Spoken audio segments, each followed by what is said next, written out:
Hey there. I want to talk about something most doctors won't bring up at your routine checkup.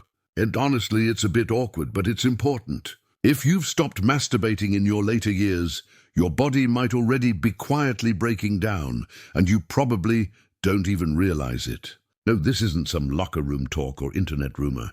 This is real, clinical, physiological truth. Ignoring it can affect your sexual health, your brain, your heart, your sleep, your immune system, even how you feel about yourself. I'm Dr. Jocelyn, a urologist and men's health specialist with 5 years of experience helping older adults understand how their bodies change. Today, I'm going to walk you through what happens when masturbation disappears from your life. And trust me, it may completely change how you look at your health. Before we dive in, do me a favor, hit that like button, comment below where you're watching from, and subscribe so you never miss tips that help you stay sharp, independent, and healthy as you age. Here's something you might not expect. Masturbation isn't just a leftover impulse from your youth. It's actually one of the most powerful ways your aging body can maintain hormone balance, protect your prostate, boost your brain, and even fight depression.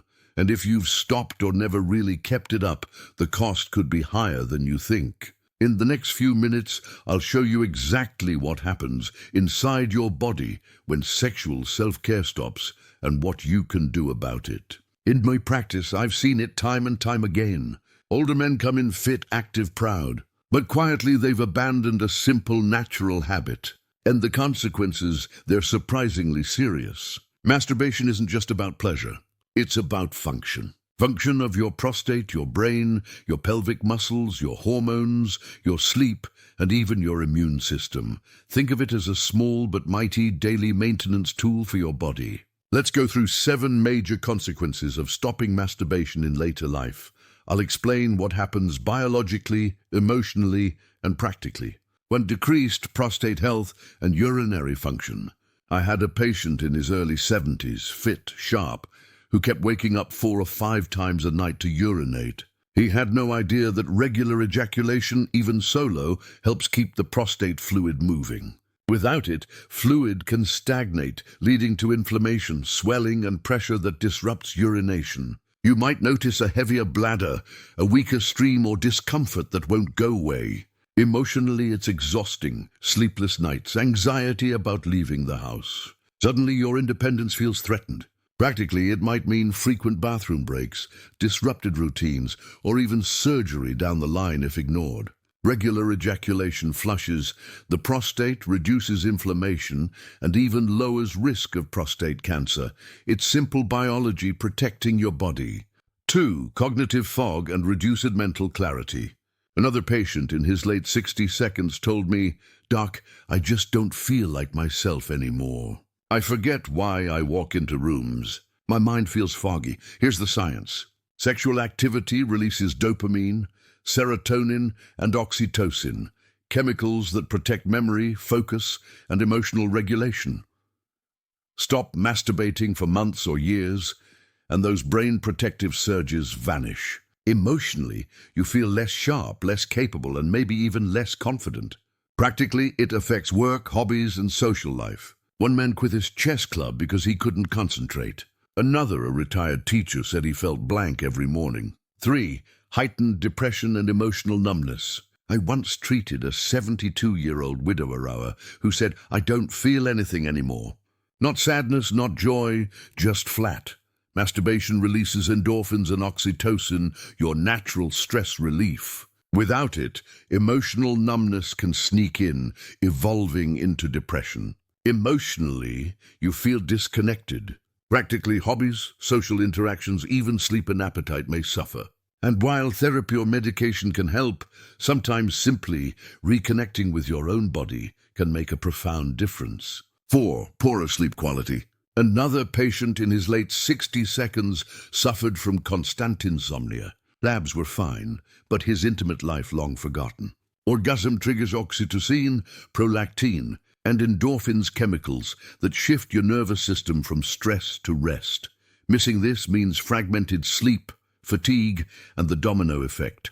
Weaker immunity, poor cognition, and higher risk of disease. Emotionally, fatigue can sap motivation. Practically, it affects independence, social interaction, and overall quality of life. 5. Weakened pelvic floor and circulation. I treated a retired firefighter complaining of urinary leakage and hip back discomfort. His pelvic floor muscles, key for bladder and core support, had quietly weakened. Masturbation stimulates rhythmic pelvic floor contractions. Think of it as exercise for vital muscles. Without it, circulation slows, tissue elasticity drops, and nerve response fades.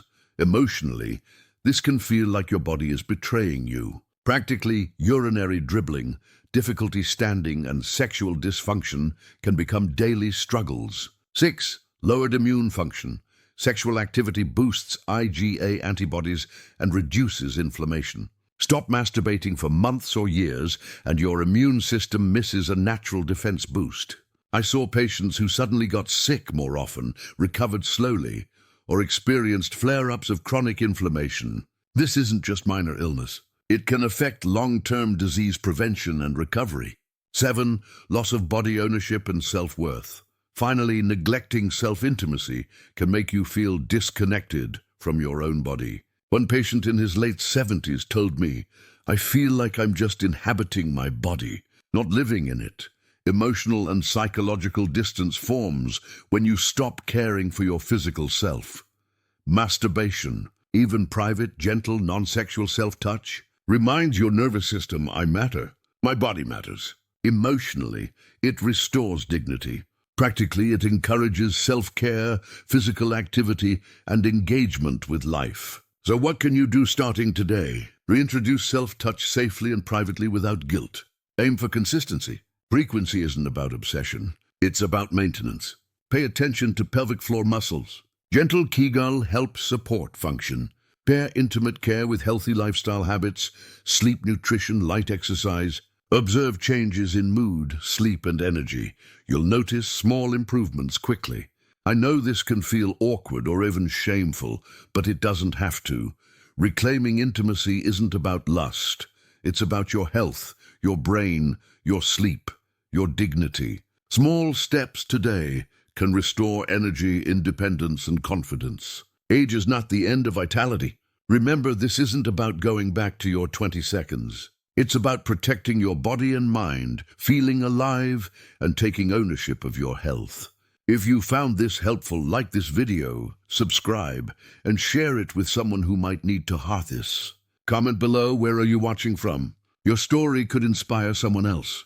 Age doesn't define your vitality.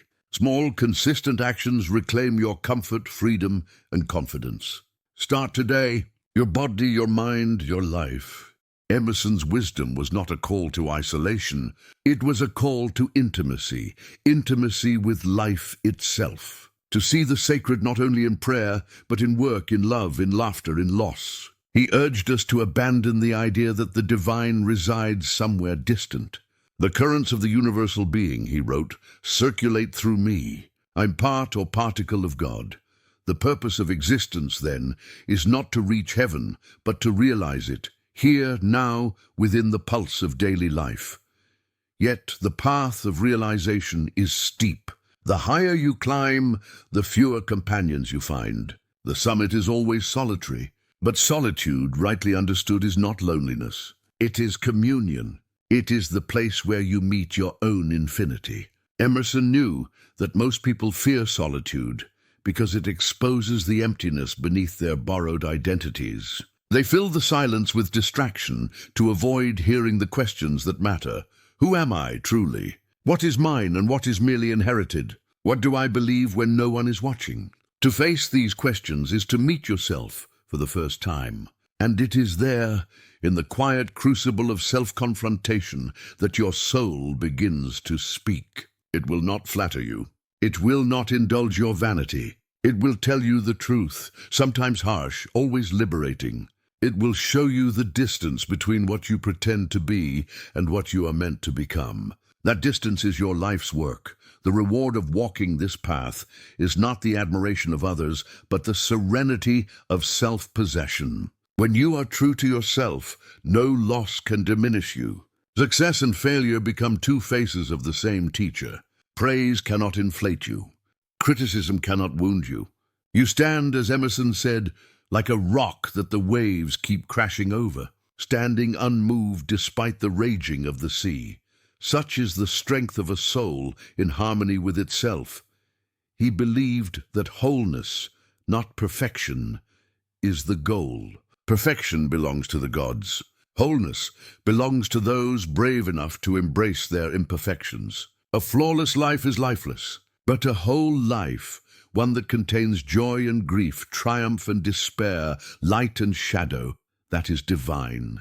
Emerson urged us not to flee our contradictions, but to reconcile them. "I am large," he said. "I contain multitudes. To be whole is to allow all parts of yourself to coexist in peace. The saint and the sinner, the dreamer and the skeptic, the child and the sage. Each has its place in the great orchestra of the soul." He saw creation itself as a continual act of reconciliation, the uniting of opposites, the blending of chaos and order into beauty. And so he believed should man live, always balancing, always integrating, always growing. Every day life presents the same question: will you live by fear or by faith? Fear clings, faith releases. Fear imitates, faith creates. Fear resists, faith flows. To choose faith is not to deny the storm. It is to walk through it with open eyes and a steady heart. In Emerson's philosophy, to live spiritually is to live courageously. It is to act as though you are supported by the invisible, because you are. It is to see the divine pattern unfolding, even in moments of despair. It is to believe that life is not happening against you, but through you, for you, with you. He taught that each soul is guided by an unseen hand, one that may lead us through darkness, not to punish us, but to deepen our sight. The night, after all, reveals the stars. Every great awakening begins in a season of confusion. The caterpillar calls it death. The butterfly calls it birth. So it is with the soul. When you outgrow an old version of yourself, the process feels like collapse, but it is expansion. You are not falling apart. You are being rearranged. Emerson would say, welcome it. Allow the winds of change to blow freely through you. What leaves was never yours. What remains is your truth. He urged the seeker not to shrink from suffering, but to transform it. Pain, he said, is the hand of a sculptor shaping the invisible. The wound becomes the window. The fracture becomes the channel. Through the places where we break, the light enters. To suffer consciously is to participate in your own evolution. The soul grows by weathering storms. And once you've endured a few, you begin to trust the process. You no longer ask, why me? You begin to ask, what is this teaching me? That shift is the beginning of wisdom. Wisdom, for Emerson, was not knowledge accumulated, but consciousness awakened. You do not learn it, you remember it. Every insight you discover was already seeded in you, waiting for recognition. Life is not about adding more, but about uncovering what was hidden. The mind collects, but the soul reveals. And when revelation comes, it comes not in thunder, but in quiet certainties, in moments of still joy, in sudden peace, in the calm after chaos. He taught that joy itself is evidence of truth. When your actions align with the law of your being, joy flows naturally. It does not shout, it glows. It is not excitement, but deep equilibrium. It is the feeling of walking in step with the rhythm of the universe. To live from that joy is to live divinely. That is self-reliance, not isolation, but integration with the all. And when you reach that state, life becomes simpler, yet infinitely richer. You find that your needs are few, your gratitude vast, your peace constant. You stop fighting what is, and begin collaborating with it. You move with life instead of against it. And you discover that the same force that grows the flowers also guides your footsteps. You do not need to be extraordinary. You only need to be authentic. That is enough to change the world. There comes a moment after the storm when the soul no longer seeks validation or victory, when it no longer asks life to prove itself fair. It simply understands, It understands that peace was never something to be found outside, that meaning was never hidden in the distance, that truth was always a quiet flame waiting to be uncovered within. Emerson called this the return, the sacred coming home to oneself. After all the questions, the journeys, the striving, one finally stands still and realizes that the search was never for something new, but for something forgotten. He believed that every soul must make this return in its own way. No two paths are the same, yet all lead inward. The temple of the divine is not built of stone, it is built of awareness. To awaken is to walk through your own mind and find that God has been waiting there all along, not above you, not beyond you, but as you. When the soul realizes this, there is a quiet revolution. Fear dissolves, the need to prove vanishes. You begin to see life not as a test to pass, but as a miracle to participate in. The world, which once seemed fragmented, now appears whole. The same energy that stirs the wind stirs your heart. The same law that keeps the stars in orbit keeps your thoughts in harmony. To live in this realization is not withdrawal from the world, but mastery within it. The awakened soul does not renounce life. It redeems it. It turns every act into worship, every breath into gratitude, every encounter into communion. The smallest task becomes sacred when done with awareness. To sweep a floor, to write a line, to share a kind word, each is an echo of divinity. Emerson believed that when man discovers his inner law, he becomes a channel through which the universe expresses itself freely. And through that expression, he uplifts the world simply by being himself. The secret, then, is simplicity. Life's greatest truths are never complex. They are clear as light, soft as breath. It is the mind that complicates what the heart already knows. Emerson wrote that the man of genius is but a man who listens to himself. The same wisdom is available to all, to the poet, the farmer, the mother, the wanderer. For genius is not brilliance, but authenticity. When you trust the inner voice that whispers beneath your thoughts, you step into alignment with the universal current of creation. That current needs no effort. It only needs your consent. Emerson's life and words remind us that faith is not blind belief, but luminous perception. To have faith is to see through the eyes of the soul, to know that even in the darkest hours, the universe remains benevolent. It is to feel, even without proof, that there is order in chaos, purpose in pain, growth in every loss. He knew that the human spirit, once awakened, is indestructible. You may suffer, but you cannot be defeated. You may fall, but you rise deeper. Each fall is not failure, but descent into wisdom. The soul does not measure life by ease, but by expansion. There is no greater tragedy, he warned, than a life unlived, a life spent obeying instead of creating, copying instead of expressing, fearing instead of feeling. The world does not need more followers. It needs more originals. It needs those who dare to live from their own center, to speak truth even when the echo is silence. Whoso would be a man, he wrote, must be a nonconformist, not because rebellion is holy, but because the soul is sovereign. The one who obeys his conscience stands on the shoulders of eternity. The universe rewards authenticity. When you act from the core of who you are, unseen hands begin to guide you. Circumstances align. People appear. The right words find you. Emerson often compared this harmony to nature, the effortless cooperation between sun and soil, between tide and moon. Each element fulfills its law without strain. Ben too must find his law and live it without fear. To live otherwise is to live half awake, tossed by the winds of other people's opinions. But to live by your law is to walk in stillness even through the storm. He understood that freedom is not rebellion from rules, but obedience to a higher one, the law written in your own being. This law is your intuition, the pulse of truth that never lies. The mind may doubt, but the soul knows. When you trust that knowing, you walk through uncertainty with grace. You stop clinging to outcomes and start collaborating with life. You cease demanding that life conform to your plan and begin allowing it to reveal a greater one. In this cooperation, humility is born.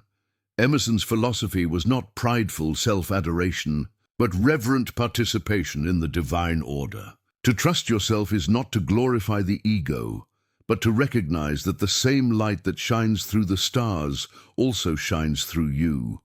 To honor that light is to honor all. True self-reliance is universal compassion, the understanding that what strengthens you must also uplift the world. The self-reliant soul is never selfish. It is simply self-possessed, and through that possession it becomes a vessel of peace for others.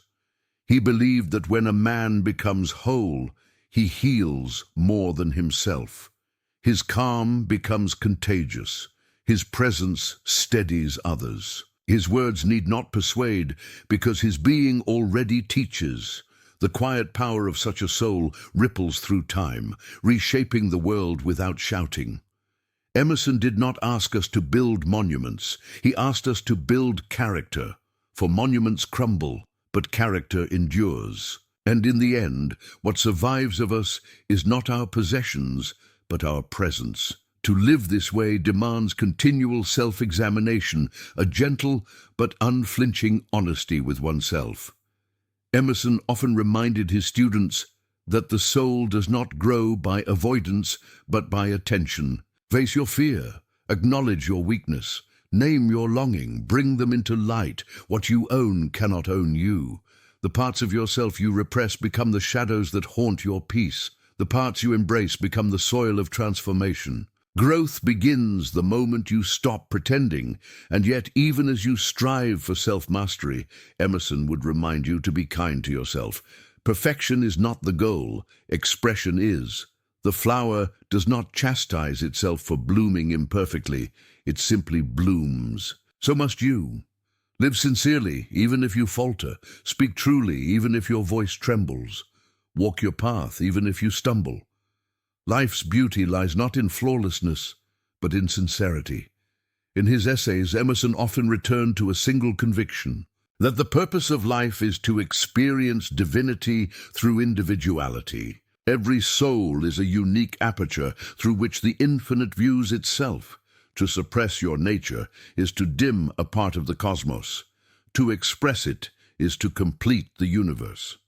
No one else can live your truth. No one else can sing your note. When you hide it, the world remains slightly less whole. When you express it, creation expands. The divine does not want imitation. It wants incarnation. It wants your version of truth, your shape of goodness, your sound of beauty. You are not here to repeat what has been said, but to say what has never been spoken. You are not here to follow footsteps, but to leave your own. Emerson knew that the universe evolves through the courage of individuals who live authentically. When you act from integrity, you become a new law in the world. That is how the universe advances, one brave soul at a time. He taught that even death cannot diminish this truth. The body fades, the name may vanish, but the soul's influence endures. Every act of sincerity sends ripples across eternity.